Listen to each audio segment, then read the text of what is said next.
ऐसा कब तक चलेगा। मुझे बहू से कहना ही पड़ा कि घर का काम करो, लेकिन बहू ने साफ साफ मना कर दिया और कहा मुझे नहीं करना, नौकर रख लीजिए। प्रीति जी की शादी रईस परिवार में हुई थी। पति के पास बहुत ज़मीनें थीं, बहुत सारी फसलें होती। प्रीति जी भी हंसी खुशी पति का साथ देती, खेतों पर भी जाती, मजदूरों से काम कराती थी। कुछ साल बाद उनकी बेटी हुई, फिर बेटा हुआ। प्रीति जी को लगा अब दुनिया की हर खुशी है मेरे पास। बहुत प्यार दुलार से बेटा बेटी को पाला और पढ़ाया लिखाया। बेटी की अच्छी जॉब भी लग गई। इसके बाद बेटी की शादी कर दी। लड़का विदेश में नौकरी करता था। उसके ससुराल वाले भी विदेश में रहते थे।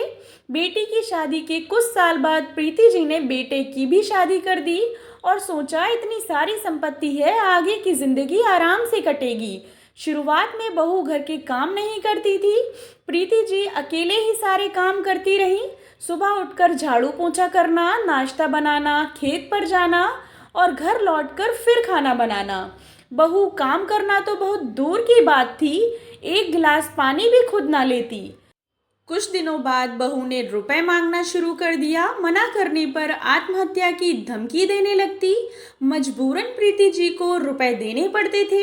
एक दिन बेटे से कहा तो उसने भी यह कहकर पल्ला झाड़ लिया कि मैं अपनी पत्नी से लड़ाई नहीं कर सकता। धीरे धीरे समय बीतता गया और कुछ महीनों में ही पैसे खत्म हो गए। फिर प्रीति जी जमीनें बेचकर बहू को पैसा देने लगी। उन्हें लगा कि चलो कम से कम घर में शांति तो रहेगी, लेकिन वे गलत थी। एक दिन बहू ने हद कर दी। उसने प्रीति जी के ऊपर हाथ उठा दिया और बहू ने साफ साफ कह दिया कि यहाँ से चले जाओ वरना जबरदस्ती निकाल दूंगी। यह बात जब बेटी को पता चली तो एक दिन दामाद घर आया और कहा कि यहाँ जो हमारा घर खाली पड़ा है, आप लोग वहीं चलिए।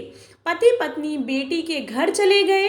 हम दोनों का बेटी ने खूब ख्याल रखा। दामाद भी हमारी देखभाल करता था।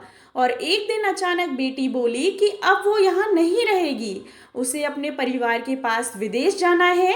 मैंने कहा ठीक है चली जाओ। बेटी और दामाद दोनों विदेश चले गए।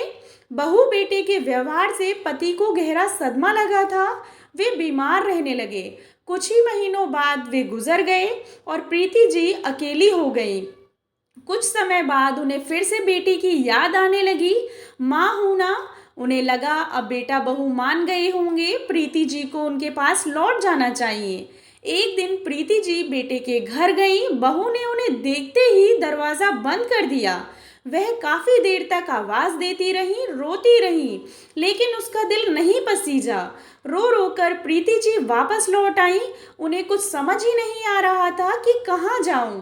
अपनी जमीन बेच चुकी थी, बची हुई जमीन बेटी को दे चुकी थी। उन्होंने सोचा क्यों ना बेटी के ससुराल चली जाऊं।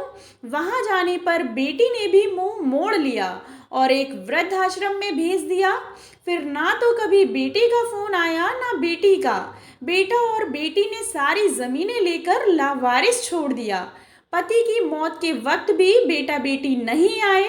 पति के पास ढेर सारी जमीनें थी, फिर भी आज वो इस हालत में है। भगवान ऐसी औलाद किसी को मत देना, क्या मतलब है ऐसी औलाद होने का, प्रीति जी ने कहा और उनकी आंखों से आंसू बहते जा रहे थे। दोस्तों, माता पिता भगवान का रूप होते हैं, हो सके जितनी उनकी सेवा करें। आशा करती हूँ आपको कहानी पसंद आई होगी। कहानी पसंद आई हो तो चैनल को सब्सक्राइब करें और कहानी को लाइक एंड शेयर करें। कहानी सुनने के लिए आप लोगों का बहुत बहुत धन्यवाद।